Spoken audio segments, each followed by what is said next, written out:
Hello, everybody. So happy to be here with you. And yeah, I'm honored to be a keynote. Thank you so much for the invitation. I guess well, I know my slides are very boring compared to everybody else's because I saw some of the slides earlier on, but there's a purpose behind what I'm trying to present here because I spoke to Marcella in Dubai and I discuss what I'm going to present to you, and I'm very open. My keynotes tend to be very informal, non-formal anyway. So if you have any questions, please jump in and interrupt because I quite like that.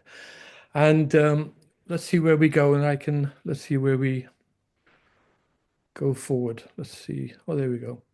So I sent some materials to Marcella. Typical me, I sent lots of stuff, and these were links to publications and links to videos. And the idea behind that was to give you a fuller picture of the context because it's 40 years plus of research, really. But what was distributed was my PhD, and that's the title there. It's from started 2004. It actually got past 2006, but the internal examiners couldn't understand what I was talking about in a way, so it took 5 years to get signed off. So that was quite funny. And down the bottom, you can see the title of today's talk, and that was first published in 2005. But what you should have received was the latest version of that, which is this.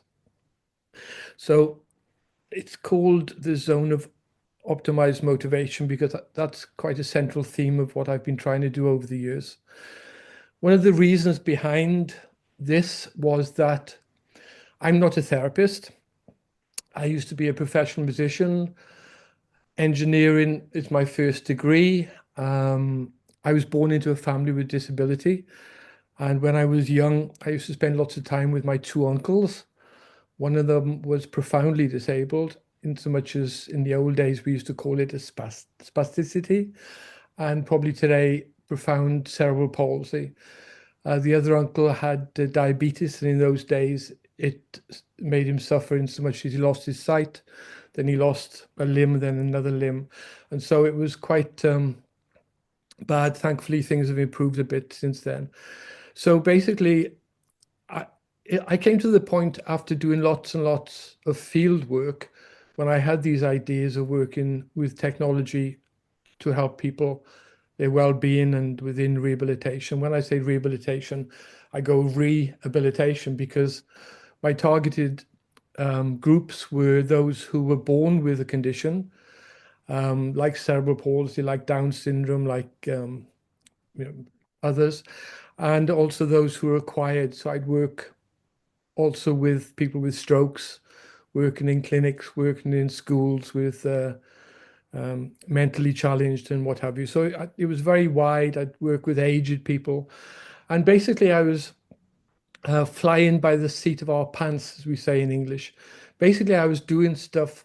The interventions were improvised, and I was doing at the same time my art performances, which were on stage, but also making installations at museums of modern art. So we're talking mostly throughout the 90s for lots of this stuff. And what happened was that within these artistic situations, I was learning so much about the technology that I could bring into the healthcare and using the same systems within healthcare that I could take into the art side of things. It wasn't funded apart from my own income that was being realized from the art side of things. So it worked out from that side of things as well. Let me move on because I tend to rabbit a bit. So the emergent model of Zoom is based on two core aspects, and one of them is action research. I'm guessing or anticipating you know some of these, what I'm going to be discussing, this action research. It's been around for a long time, and because I wasn't a method person really, I had to try and research what I was doing from the method perspectives. And over the years, I'd meet people who would explain to me, perhaps I'd explain what I was doing, and they'd explain, okay, maybe there's this or this or this. And a synthesis was put together of action research with hermeneutics, where I go in a second. But for the action research side of things, this is typically the action research stages where you would have pre-planning and then action, observation, reflection, refinement. And that's in the model of Zoom. And then hermeneutics, you're probably aware of this as well. And it's a strategy, an iterative strategy of reflection. So you're looking at this, or developing knowledge from this relationship, typically between the whole and the parts. And there's different perspectives on this. Mine is basically where you have the whole, you split that down to different parts, then the part becomes a whole, and the parts within that whole again is reflected upon. So I was trying to find out what I had been doing in the field and trying to learn from that to improve it and refine each time I would work with perhaps a different interface, or I'd work with a technique within using the interfaces. Early on, I started working with musical pedals, what have you, but I also started working with biofeedback, which was worn on my body, so sensors worn on my body. That was taking my muscle senses, heartbeat, brain waves. But I found that it wasn't optimal for a lot of the people I was working with, in so much as you had to prepare with gels, you had to put these sensors on the body, and it was more optimal, shall we say, working with invisible sensors for some. So it was very much about each person's profile was learned as to how they could best express themselves creatively. So the invisible sensors I'd work within this action research hermeneutic methodology was I would typically work with linear sensors, which was invisible ultrasound, cameras, which is planar profile, or mostly I'd work with volumetric 3D infrared sensors. And I found those were the best because you didn't have the sound, which is typical from ultrasound, to distract people. Also, you can get some different false triggering with the ultrasound. With the camera side of things, you needed control lighting situations, and the color of the clothing can also impact with that, whereas the infrared didn't have those problems. Okay, so like I said, today I'm trying to not go into the technologies I worked with, the sensors too much. I want to stick with this um, this model, because I made this model zone of optimized motivation because I put it out there in 2005 relative to my research of activity theory. In this case, the Russian School of Psychology, in so much as the Gotkin side of things, Leonchev. I'd been working at a clinic in Copenhagen where Luria was very much a part of their setup and their frameworks. And I found that this really fitted very well. Activity, so the activity of the person within the spaces I was creating, which was virtual interactive spaces, I would call them. The content that the people were typically moving their bodies and triggering was not solely music. They were working with sounds, with effects and what have you. But also I found some people weren't optimally stimulated through the music, through the auditory side of things. And we worked with visuals, we worked with games, we worked with different visual aspects and also robotics, where I could map the information. You all know MIDI, I'm sure. So I was mapping the information from the sensors to whatever feedback was found to be optimal for the person. So this activity theory, where we talk about action and operation, became very much a central aspect of it. So we're looking at the triangulation in so much as we're not looking at the sole methodology. We're looking at different perspectives to get different data out of it, to get the learnings as, as wide as we can, but also focus as best as we could. So I tried to make some drawings. I put this out there in 2005 to ask therapists, does this make sense? Can you tell me, is this something that you can relate to in how you take on your interventions? Um, and nobody really took it on. And when I met Marcella down in Dubai, we spoke about this. And I said, I'd really like to still get it out there. I still want to try and learn the best way forward for understanding this intervention. Because where I've gone with this now is I've sort of had a pause in it. I published the last text about 21, I think it was. And now I'm investigating more on the AI side and the robotics because I got a little bit frustrated that nobody'd taken this on to critique it and try and improve it, or just to say if it doesn't make sense.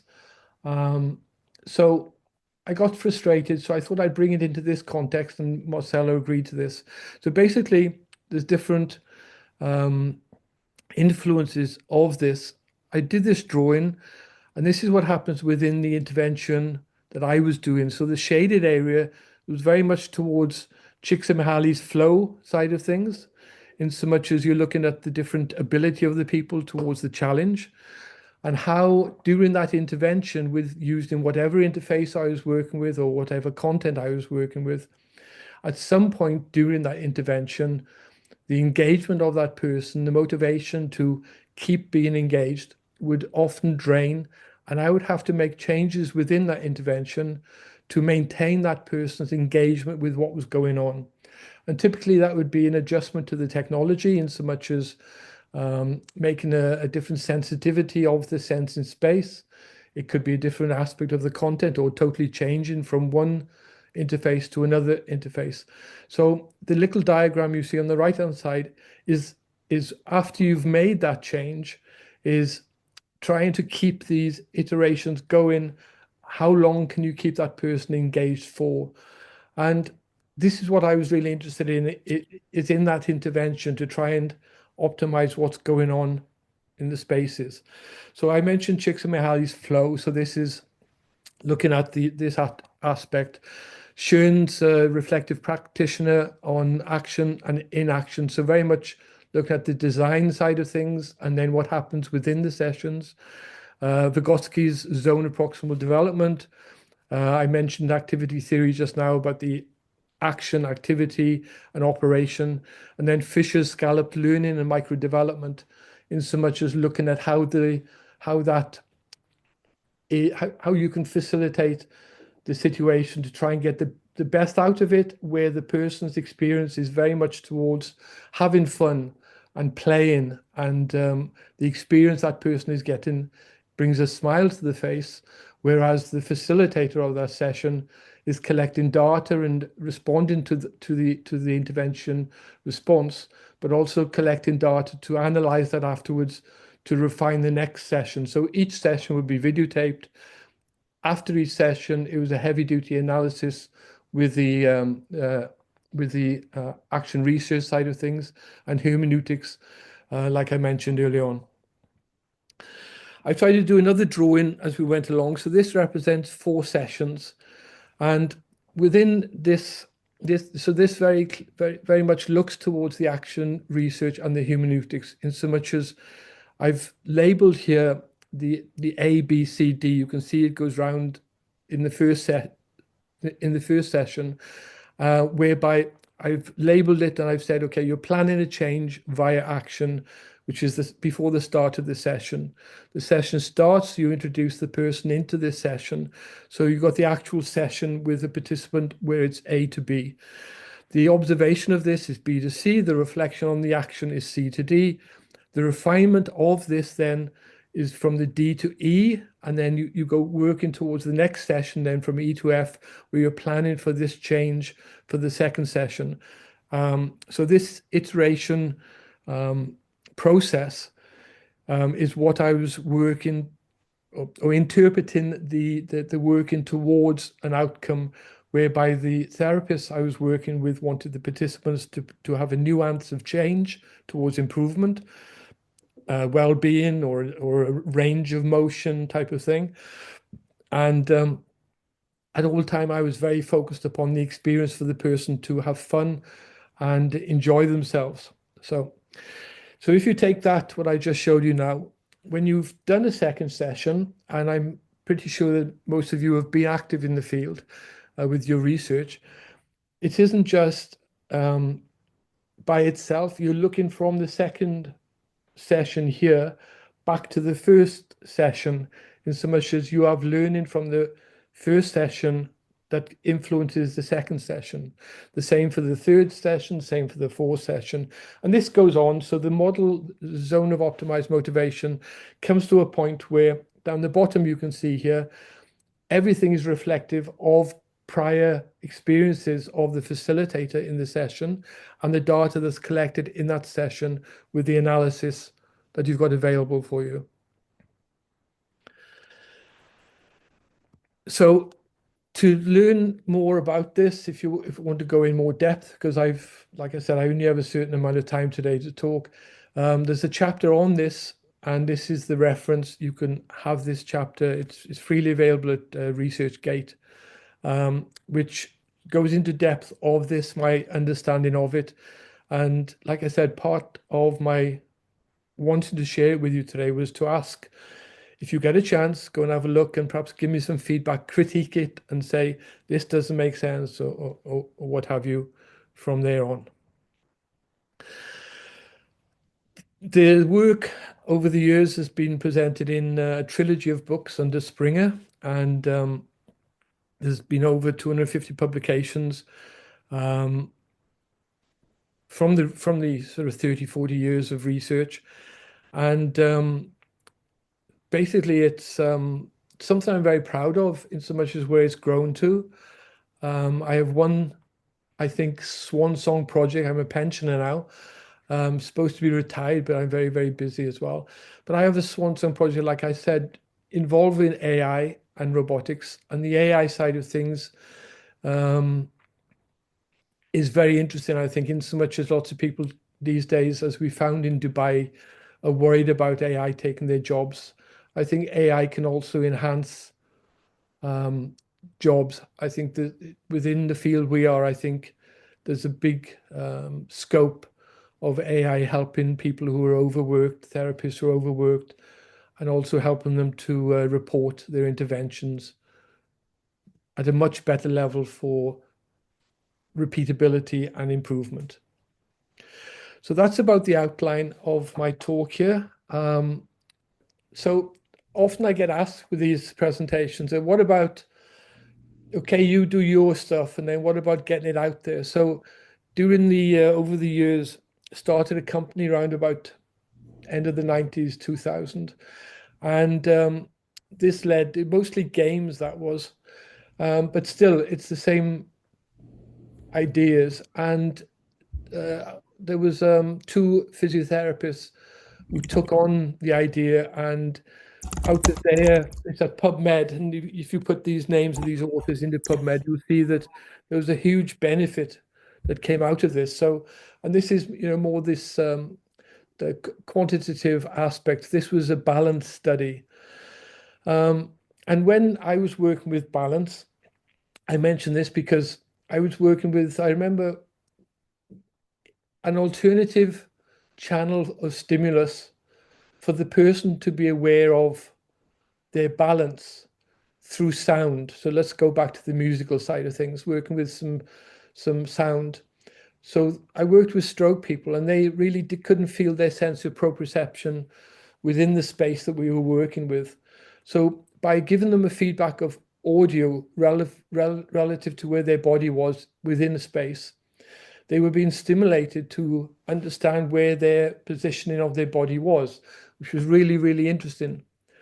So that's one instance.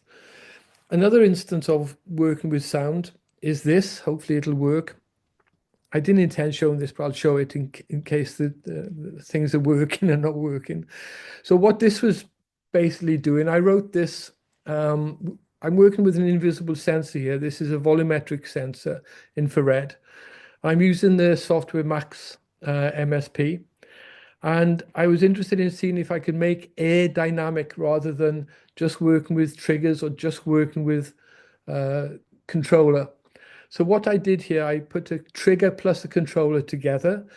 And on the right of your screen, there's an invisible line, which is not in the screen, it's in space. And my finger comes in from the side, and the dynamic of my finger through the invisible space goes to the volume of the, I think it was a drum sound or a piano sound. I can't remember. But anyway, I'll play it and you can get an idea of what I'm talking about here. Let's see.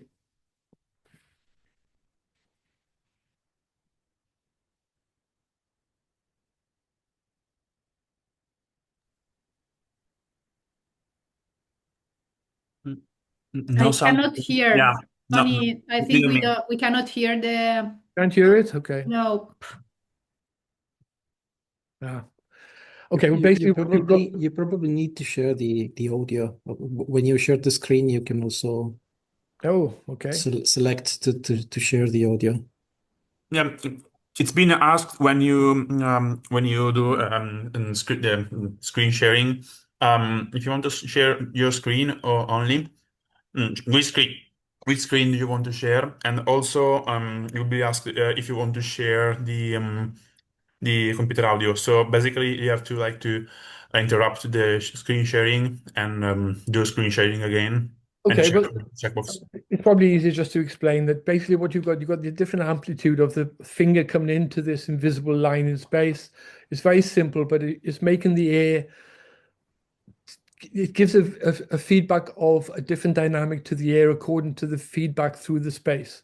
So as you're going slowly through the space, you have a very low sound, and harder through the space, you're getting a much more higher amplitude to the sound. So rather than stopping this screen share, I don't want to take up all the time. So just to say it's quite simple, but it was quite good when it happened. And then the participant feedback was at a different level because they were trying to control that aspect of the intervention themselves. So my work has always been about trying to focus on the person having control of the situation rather than the facilitator having too much control of the situation. So when they were doing this dynamic air linked to the amplitude of the sound, it also correlated, if you like, to we used to do a painting algorithm whereby they can move their body, and the threshold of the movement dynamic of their body changed the color of what they were seeing on the screen, relevant to the color chart we were working with.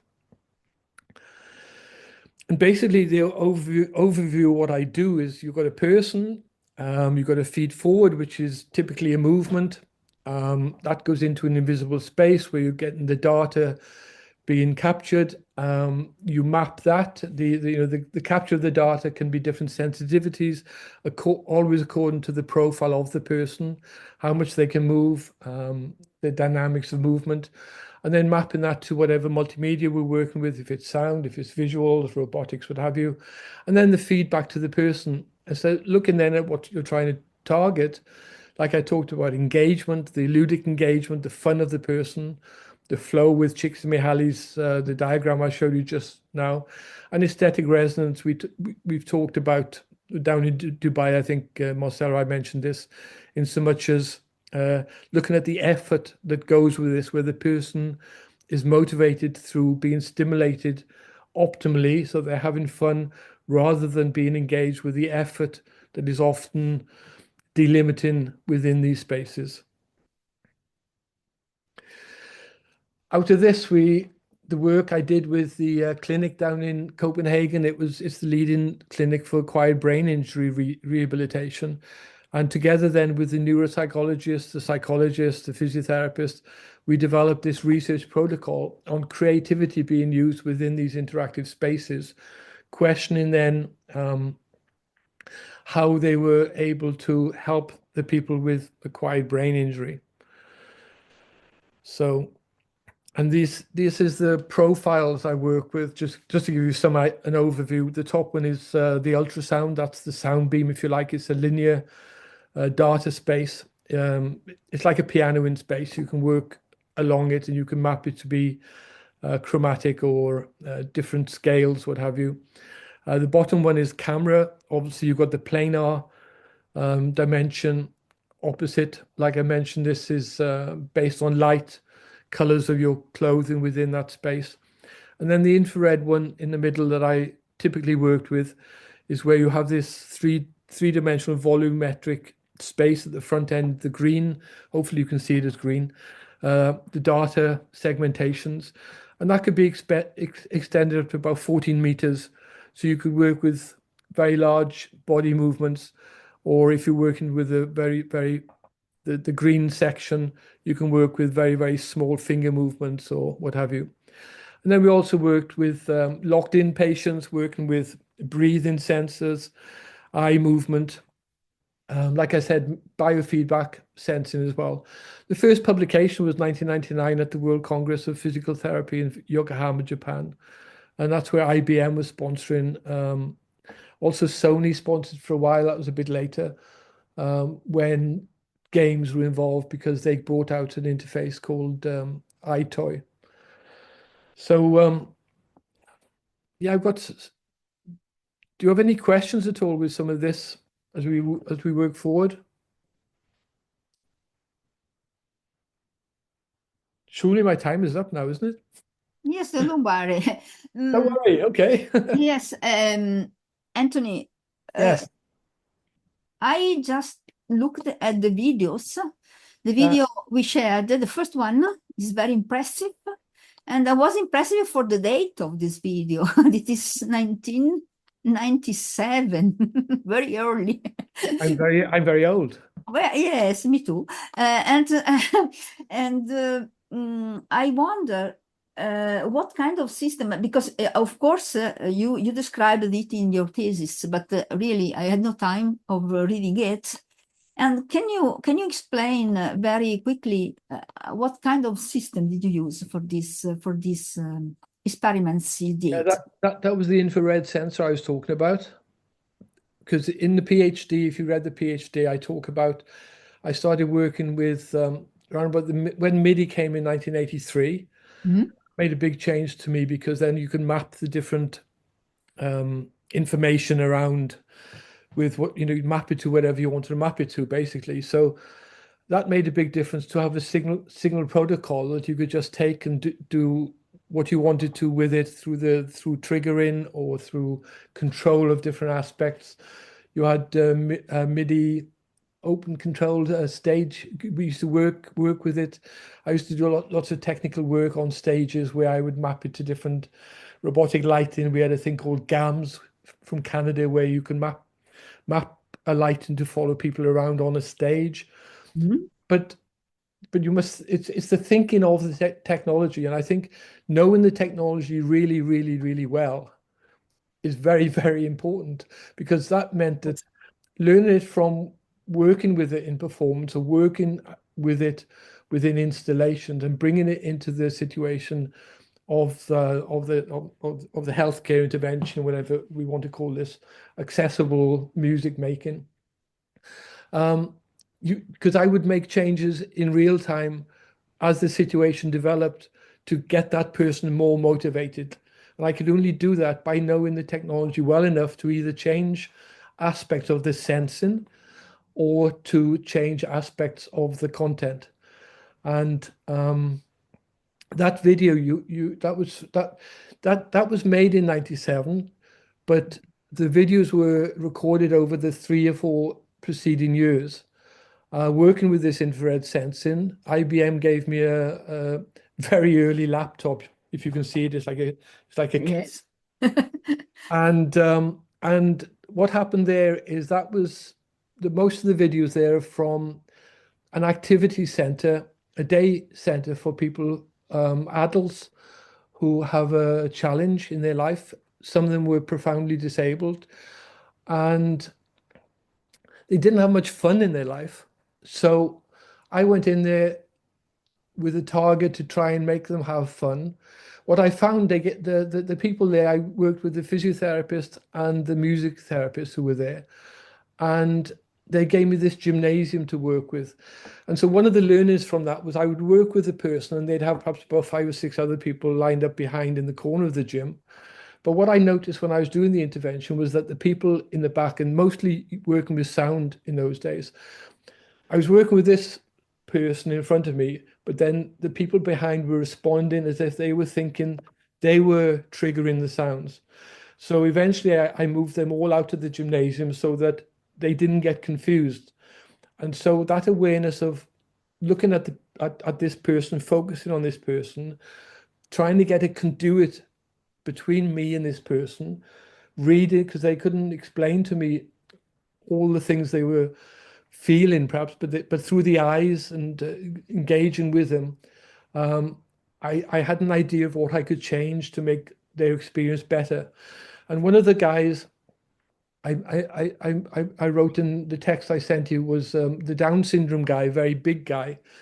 And I was working with perhaps piano sounds or drum sounds or mostly short sounds so that we could correlate to different movement dynamics. But I also was working with this Down syndrome guy, and I had to go behind him and hold his sleeves because I couldn't hold his hands, and move him through the spaces so that he was aware of this. And when I was doing this, I could hear his teeth grating really, really loud by the side of me. And so what I decided to do with him then, I sampled him and I put him into the software I was working with. And I was able then to get it so he was triggering his own sounds. So he had ownership of his own sounds. The other way of doing this is if you do a looper and you can sample someone into the looper and play that back to them so they've got their own sounds which they're playing back with, and they're able to manipulate and adjust according to their movements those sounds which they're familiar with. And I think that ownership is really, really important. And when we choose things like what sounds should we work with, what visuals shall we work with, that choice is really important. And I used to work with asking the families if the person could tell me stuff. I would work with that as a starting block and seeing where the responses went. But I think this ownership of the sound that they're familiar with or that they create themselves makes a difference to that interaction and to the intervention and the feedback you get, where you can go with this intervention. And looping, I don't think, is used enough within this context, and it's something I've been looking at over the years, where you work with these different pedals now and you allow them to change aspects of the looping. I don't know if any of you know the Chase Bliss pedal. But Anthony, as far as I can see from the video, Yeah. it seems to me that your system was much more complex than the Soundbeam, for instance. So I wonder also another thing that's important also for our proceedings of this network. There are in 20 years, have we made some progress? I mean, okay, now these systems are more popular because the software is much easier to reach, the machines are more powerful, so much more people can design systems for disability and so on. But in 20 years, what really we have achieved? For instance, I didn't know of your research at all. I believe these things started much. It seems that there is a kind of hole of information. Maybe I'm not clever in finding information, but believe me, I'm very fond of the history of the systems. I wrote a lot about this, and I didn't know this. So what doesn't work? I mean, what is the problem? What we miss? Are we missing something? I don't know. Well, like I said, that was that infrared sensor I was using was something that I made from a single head to a triple head, but then that worked over many, many years. And I if I was to do field work again, I'd probably use that again. I think that some of the technology isn't explored in great depth enough. I think sometimes we try to move to the next technology as quick as we can because it's new. I think the thinking of the use of the technology is something that's really important. And I think that going deep enough into the technology is really important. And that's why I try to emphasize this thing, because I was commissioned to make my system after all this video you saw. I was working with 4 institutes, and there was about 26 end users. And this organization commissioned me to make the system for them. So I made it, and part of that was to train the people in how to use it. But even though I was trying to train them how to use it, they weren't really, really, really able to use it. Does that make sense? And that's because they were carers at the institutes, and they didn't know the technology well enough to be able to make the changes in real time and be aware of, you can do things wrong, but to be able to improvise and look at this person's response and make a change that can make a difference. And that's why when I made the Zoom, the model, my immersion model, I tried to ask what I was doing, because I didn't really understand how I was able to do it unless I went back to being born into a family with disability. And the tacit knowledge that I would say that I developed from interacting with them and creating different ways for them to do things. For example, my uncle, he could just about move his body left to right in a wheelchair. So I played guitar at a very early age. I gave him a volume pedal so he can move his body and change the volume of a radio, because he liked Louis Armstrong on the radio, on the record player. And it was so simple, but that stuck with me over the years. That and just something as simple as a volume pedal. Nowadays, I mentioned these American pedals, Chase Bliss. That's basically a looper which has been around for years and years and years. 1994, there was a Lexicon Jamman. Don't know if any of you knew about it, but it was a looping system that you could just have a microphone into it, and you could put a sound effect, and then you could loop that and allow MIDI control to change it so a person's movement could control the sounds. It's the use of these things, and I think one of the big things I'm looking at the moment is like I said with the AI, is to look at me doing my thing, and can the AI then help me to understand these interactions that were quite intense, and where after most sessions I would be affected so much as to sometimes cry because it was so intense. Or I'd sit there very quietly trying to understand what just happened, because it was almost like there was a conduit between myself and the person, and I needed that to understand the person, if that makes sense. Whereas I would see some of the carers come down and try in the system, and they didn't engage with that. Even though they were caring for the people, they didn't go into that space with them. Does that make sense at all? Yes, of course. So when you asked about the technology, is it the technology? I think of some of the future of this, what I've written about in the past, is that I was part of starting a new education at the university called Mediology, and my research was part of the core of that, where we had lots of student projects going into the therapy situation, virtual reality, working with these different sensors. And basically, some of these students took this on, and I think in the future, you won't have therapists to the right and technologists to the left. I think they come together. So you get the technologists and the therapists, the carers, having an understanding of both aspects of this. Yes, Anthony, you can see that here there are very few therapists now, and I tried to invite a lot of them and received not so much enthusiasm. And you know that also on behalf of the network, me and Elena applied for now in 2026 in Bologna. There will be a big symposium about the music therapy, an international one, very, very big. And we were accepted our workshop on technology but we don't go.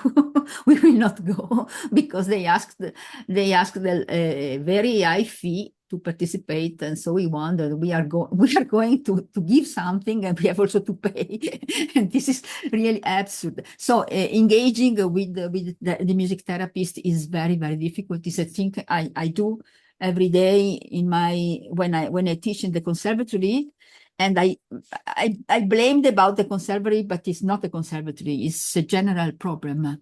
Okay, it's a very great problem, and that I think that we don't progress in the field because we miss this link with the music therapists. They are the operators. They go on the field. They contact a lot of clients, so they could really make the difference. You know. Totally. I've had lots of problems with music therapists not coming on board, not even wanting to have a dialogue about this. It's been 40 years of fighting, as you can imagine. Huh? And it's like I make presentations, and I did an exhibition stand at 2019 the European Music Therapy. It was in Aalborg, where I was based. It was next door to the university. So I did this exhibition, and I was showing some of the interfaces, and it was so hard to get people on the stand because they just were not prepared.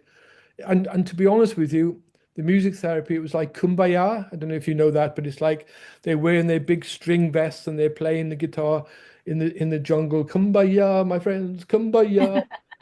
And honestly, you try and talk about technology, and I don't mean this bad for music therapists, but lots and lots of them have this attitude. And it was a European music therapy conference, and there was people from America, there was people from all over the world, and it was just really, really not cutting edge where it could have been. Yes, if I can say something as music therapist that I am. And I've always been trying to put technology since my first research, well, my PhD and everything. And well, I have to thank you, Tony, because I consider all your concepts like progenitors from, if I can say so, of many of my own, also by my research trajectory. So I'm very glad that you are here and you talk about your research. Anyway, I think that the music therapy field is approaching technology, but it's very slow. Yeah. For example, the special issue that I wrote with Wendy Maggi on the Nordic Journal of Music Therapy, and I really asked to talk about music therapy and technology, wasn't really easy, but finally I've managed to have it. So this was a very important, I think, point. And then I agree with you, it's not easy, unfortunately, because of this let's say worrying about technology that can take out something from the session. And then of course we need preparation because music therapists need to be aware of technology, how to use it, but it could be a good ally. And so I'm trying always to say this and to, this was also the aim of the conference, to go and talk about different technologies and see and show how that can be really allied, it can help. Yeah, I generalized when I said the term, Eleanor, you know that. No, don't worry, Tony, absolutely. I mean, I also agree with you, because I'm a music therapist and I can see how hard it's been. I mean, my first article in 2018 on digital musical instruments in music therapy has been very hard to be published. And finally, and it has been cited a lot because I think now we need it. We need this change. And you have been a very precursor, if I can say so, in all this field. Because when you were talking about all, not just the concept, but how should be, see and then, let's say, analyze. I don't like this term, but anyway, analyze the things and then tailoring the things to the clients, as we like to say. This is a way in which a music therapist usually works. So observation, try to change the things. So this would be perfect in session. Sorry. Okay. If Tony, you have 2 minutes, Tony. Okay. Yes. because it surprises me with the music therapy. There's a group in Norway who professes to be technology forward thinking with music therapy. And do you know RUD? I think it's RUDD. And then the Kirsten's the other one. And so you talk to them, but they don't think of it the same way as I present, and I can't understand why. Actually, I think different things. I'm not totally sure about why, but I can say that now that times are changing. I've also seen different technologies, kind of small technologies inside, presented during some music therapy congress. Yeah. But very, small things. But anyway, this is something. So If you read the literature of music therapy, I think it's very interesting with like music is it small? And his writings, and there's others, so Lars Ole Bond, quite interesting stuff. But it's a like lot. they Yeah. they just want to keep the technology away. Okay. Yes. Yes. Yeah. So Elena, also if expensive, perhaps we should go. we should decide. Yes, yes, we will talk later about this. Yeah. Okay.